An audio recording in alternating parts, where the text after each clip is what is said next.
Imagine standing in murky water. The ground beneath you could disappear at any moment. Reeds taller than your head. Crocodiles you cannot see. The most dangerous things here make almost no sound. Science has a word for places like these.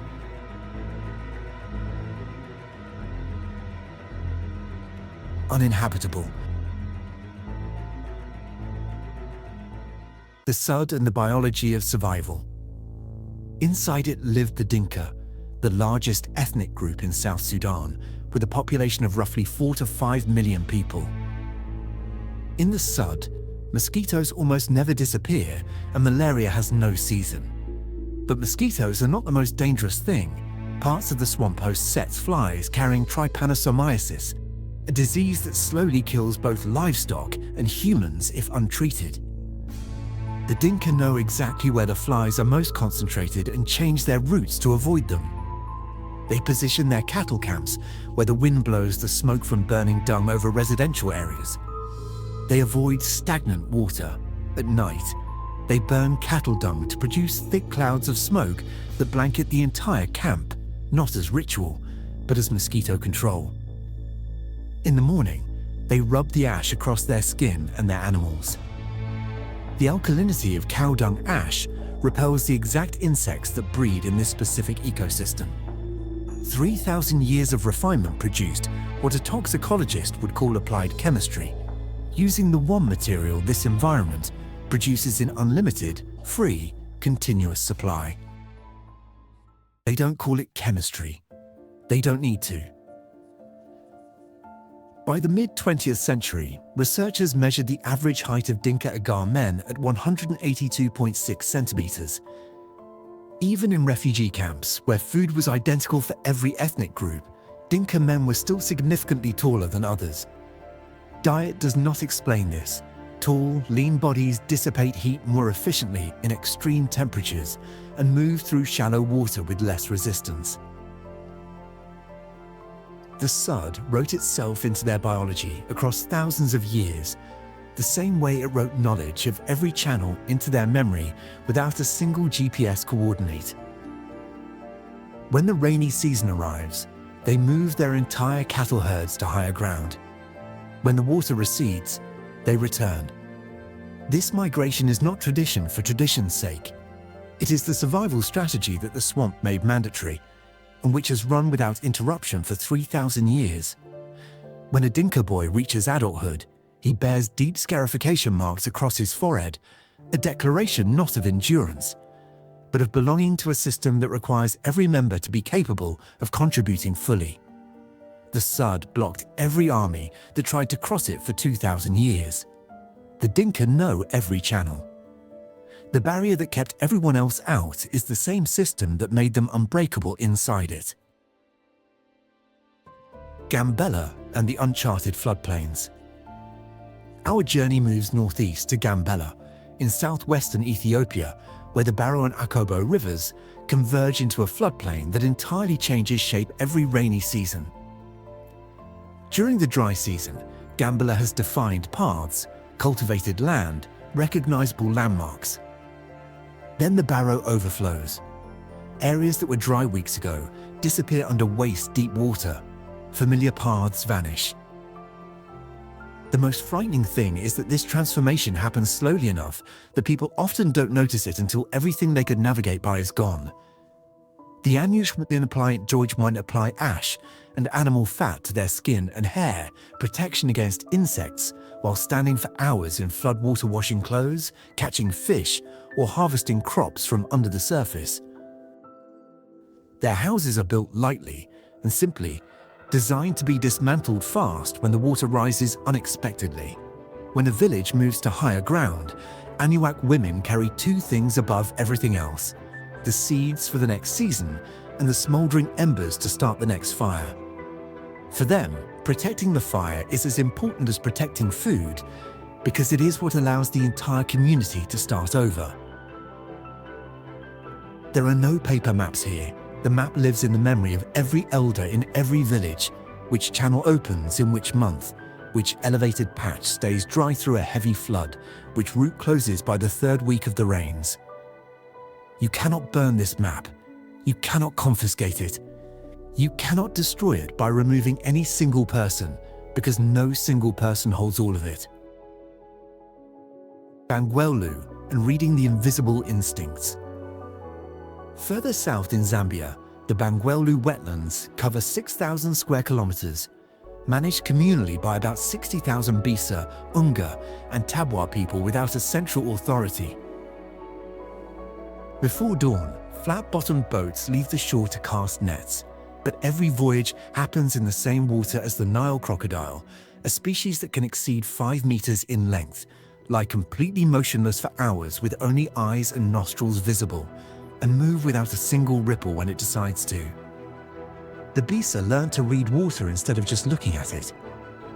An area with many fish, but no birds of prey above it, something is below, water that becomes too still, where there are usually gentle ripples, something is holding still. Schools of fish suddenly moving in the same direction, something large is at the bottom. In 1989, researchers counted 5,305 dugout canoes. Working Lake Bangweulu, no sonar, no depth finders, just the accumulated knowledge of where specific fish spawn, in which season at which depth, held across 60,000 people rather than stored in any single database. These are the same principles found in modern crocodile safety guides. The difference is the Bisa did not learn from books. Mesopotamia and the resilient empire of reeds. All of this, the ash chemistry, the dismantled houses and carried seeds, the oral maps, the water reading, pales next to what almost disappeared in Iraq. And then came back. Between the Tigris and the Euphrates, the rivers that gave the world writing, law, and the first cities, there is a civilization that predates all of them. The Madan, the Marsh Arabs, have lived in the Mesopotamian marshes for 5,000 years. The swamps are home to wild boars weighing up to 100 kilograms, capable of standing motionless inside the reeds and reacting violently when encountered at close range. The constant moisture here turns minor cuts into persistent wounds, bacteria, and parasites from the waterwork against every attempt at healing. The temperature in summer can exceed 48 degrees Celsius. The water map changes twice a year as canals dry up and reform. Madan children learn to read these signals before they learn anything else. A ripple that doesn't match the wind. A flock of birds that suddenly changes direction. A sound inside the reeds that is not the reeds. These observations are not learned from books.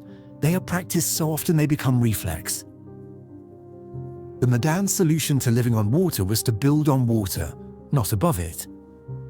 Thick bundles of Phragmites australis, the common reed that grows across the entire wetland faster than any builder can exhaust it, woven together, layered, compressed until the island floats. Their houses float on these islands. They're great Moodhif guest houses, barrel-vaulted halls made entirely from bundled reeds, some large enough to host an entire village gathering float. When the reeds begin to rot, new ones are woven in. The building material is alive, renewable, and free. In 2016, UNESCO inscribed these wetlands under the name the Awar of southern Iraq, refuge of biodiversity and the relic landscape of the Mesopotamian cities. The marshes existed alongside and Eridu, two of the oldest cities ever found. The civilization that built on water and the civilization that invented writing shared the same river system. Then, in 1991, the Marsh Arabs joined the uprising against Saddam Hussein's government. They lost. Between 1992 and 1995, the regime built 6 major drainage canals that redirected the Tigris and Euphrates into the desert. By 1993, the central marshes had already lost 2/3 of their area. By the late 1990s, approximately 90% of the Mesopotamian marshes were gone. more than 200,000 Marsh Arabs were displaced. Governments called it Ecocide. When the government fell in 2003, the Marsh Arabs broke the embankments themselves. The reeds grew back first. By 2006, 58% of the original area was reflooded. By 2008, 75%. By 2020, approximately 250,000 Marsh Arabs had returned, rebuilding Mudif halls on floating islands, exactly as before. 5,000 years. 90% gone in a decade. Back in under 2. Which of these 5 civilizations surprised you most? Tell me in the comments. This is not a finished story. Since 2019, the marshes have been drying again, drought and upstream dams in Turkey, Syria, and Iran reducing the water flow. Some Marsh Arabs who returned after 2003 are leaving again. The resilience is real, so is the pressure. Okavango and the ancient code of the Kalahari. The Okavango River runs 1,400 kilometers from Angola into Botswana and then vanishes, not into the ocean, but into the Kalahari Desert. It creates one of Earth's largest inland deltas, flooding during the dry season and receding when the rains return. On June 22, 2014, the Okavango Delta became the 1,000th site inscribed on the UNESCO World Heritage List. The greatest danger on the Okavango is not the crocodile, it is the hippopotamus. A male hippo defending territory can charge a Makoro boat, the traditional dugout canoe carved from a single tree trunk, without warning. They swim faster than humans and run over 30 kilometers per hour on land. The San people learned to detect them before seeing them, a distinctive scent detectable upwind, footprints in the wet sand, a low growl in the early morning mist, the pattern of birds suddenly gathered over one section of water. And there are mornings when there are none of these signals, when fog blankets, the channels, tall reeds block all visibility and everything goes quiet. In Okavango, unusual silence is sometimes the only warning you get. The San have been in this region for at least 10,000 years. In 2010, researchers published the complete genome of a Sandman in Nature, one of the most rigorous scientific journals on Earth. Finding the San carry the oldest human DNA ever recorded, with their lineage diverging from all other human populations between 100,000 and 200,000 years ago. A 2024 study confirmed 9,000 years of genetic continuity at a single site. The San living today are genetically close to those who lived here 10 millennia ago. In 1990, researcher Louis Liebenberg argued that sand tracking uses exactly the same intellectual processes as modern scientific method: hypothesis, evidence, revision. He then proved it. Sand trackers use GPS computers alongside scientists and co-authored peer-reviewed papers on wildlife movement patterns, published in academic journals. Their names are on the papers, not as subjects, as authors. System analysis, the single point of failure. 5 swamps, 5 civilizations. One thread running through all of them. No single person holds the map. No single person holds the medicine. When knowledge is distributed across an entire community, removing any one person does not collapse the system. There is no single point of failure. This is not a philosophy. It is what living inside a flood cycle for 3,000 years forces you to build.